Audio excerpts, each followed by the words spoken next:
100% of my life. I said, what were you living? She said, around 20%. And I said, you know what?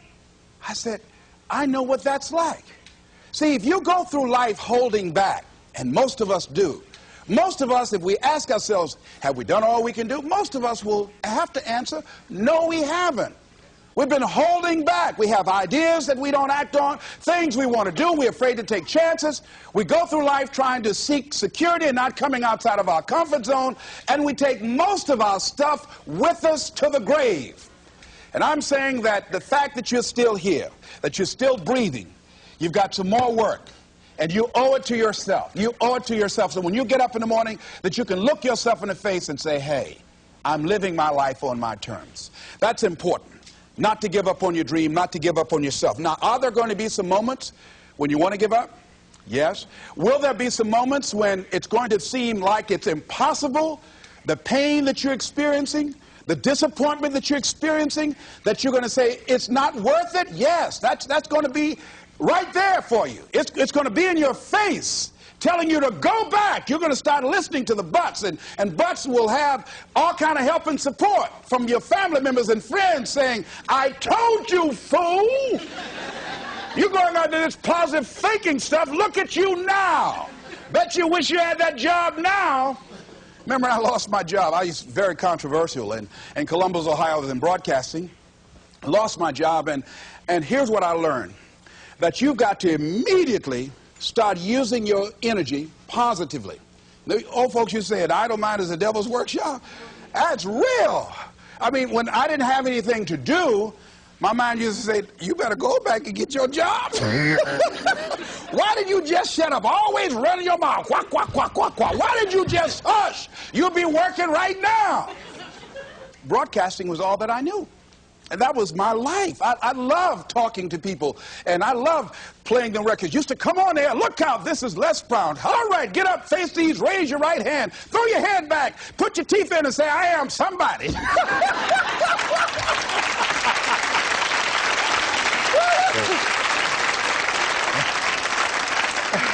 Now here's what you discover when you're real good at what you do. A lot of people will find you to be a threat. They won't hire you. Oh, they want people in there they can control or dominate. So if you're a high-powered person, sometimes that can be a liability for you. So it was difficult for me to get a job in broadcasting. Did not get a job in broadcasting. Had to take another route. Had to begin to use my talents and abilities in another area. Wherever you are right now, I'm saying to you, you've got at least 3 or 4 or 5 talents that you are not even aware of right now. And you'll never be aware of them unless you come outside your comfort zone and challenge yourself to develop your talents and abilities, to see what it is that you might have a knack for, that you haven't discovered as yet. See, most people never discover their true potential or their other talents and abilities because they figure that they're one-dimensional. And they don't try and stretch themselves and learn more. Guys say, he who learns the most earns the most. See, if you start learning more things and finding out and experimenting with your life and finding out what else fits for you, here's what you discover, that as you start working with it, and the more you do it, the more you realize other ideas coming to you, the more creative you can become. And then you say, wait a minute, this comes much more easily than I realized. I've developed a knack and a style for this. See, a guy said to me, he said, if you develop your gift, see, you like to talk, you like people. I said, yeah. He said, if you develop your gifts, he said, your gifts will take you a long ways in life. And ladies and gentlemen, because I decided, so I used to be a jack of all trades and master of none. I tried to do everything. I used to be a disc jockey, state representative, community activist, used to do public relations work, used to promote shows, used to be an MC in a nightclub, used to own a nightclub, the Pink Pussycat in Columbus, Ohio. I did everything, sold insurance, you name it, door-to-door salesman. I did it all. But finally, I decided to focus my energy. I looked at all my talents and abilities. I said, well, I've got to just find what's my one thing, what's my trump card, what's the one thing that I do better than I do anything else. I said, well, I like to do a lot of things. I like to promote, I like the MC, I like to talk, I like being a disc jockey, program director, I like being a community activist, I enjoyed being a state legislator, but I had to find one thing, and I found that one thing. I decided I was going to develop myself as a speaker. and I started following other speakers around. I started doing research. I would read about Marcus Garvey, Frederick Douglass, Booker T. Washington, Winston Churchill. The truth is incontrovertible. Malice may attack it, ignorance may deride it, but at the end, there it is. Carlyle, truth crushed to earth, shall rise again. I would follow Dr. Otis Moss. I read what Dr. Martin Luther King said. He's the greatest preacher in the world. I used to follow him. Of Charles Adams out of Detroit, Michigan. Any great speakers, I would follow them and watch them. I'd be in the back just checking them out. Used to watch Billy Graham on television. Turn the volume down to watch his hand movements because he's so expressive with his hands. I just became a student of the area that I wanted to become involved in. I would go to the motivational rallies, join the National Speakers Association, and watching all these guys, and then I would work and practice in other areas and developing my own style. Sometimes I would imitate other guys, and eventually what you'll begin to do is that you emerge and develop your own style as you do it and work with and work with and work with and work with it. And I say to you, that is so exciting. People that are working on their dreams and developing themselves, they have a different kind of walk.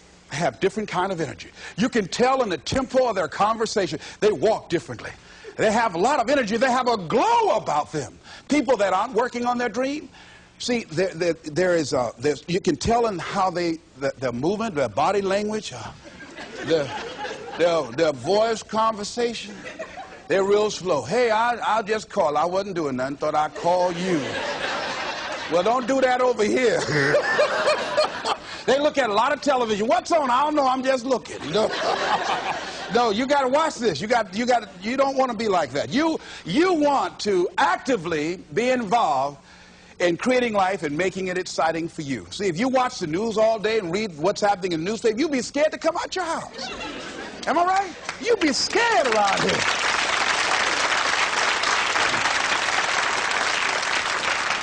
See, you got to keep the little boy and the little girl alive in you. See, most people don't smile. You know that? Just smile. Just smile sometimes. You know, even if you're homely, you look good when you smile. Watch this. Isn't that something? Smile at a homely person on your right and left right quick. You know. Now, if you look over there and they're already smiling, then you are the holy one. I'll just play it. I'm glad to be alive. And so, I feel like that. You know, Robert Elliott, who's the head of the cardiology department at the University of Nebraska, he suffered a massive heart attack. And he was in the hospital for 3 months. And while there, he reflected on his life after this near-death experience. Because his mother and father, both of them had no history of heart failure. Both of them lived to be over 80. And he wrote something. In order to live a long life and be happy, he said, rule number one, don't sweat the small stuff. And rule number two, it's all small stuff. Isn't that real? That's real.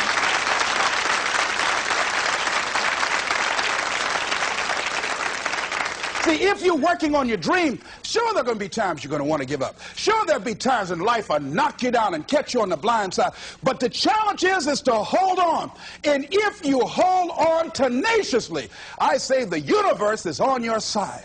A way will come out of nowhere. Someone will step forward and help you. Just a blessing. Who are you? I don't know, but thank you for coming. Hey.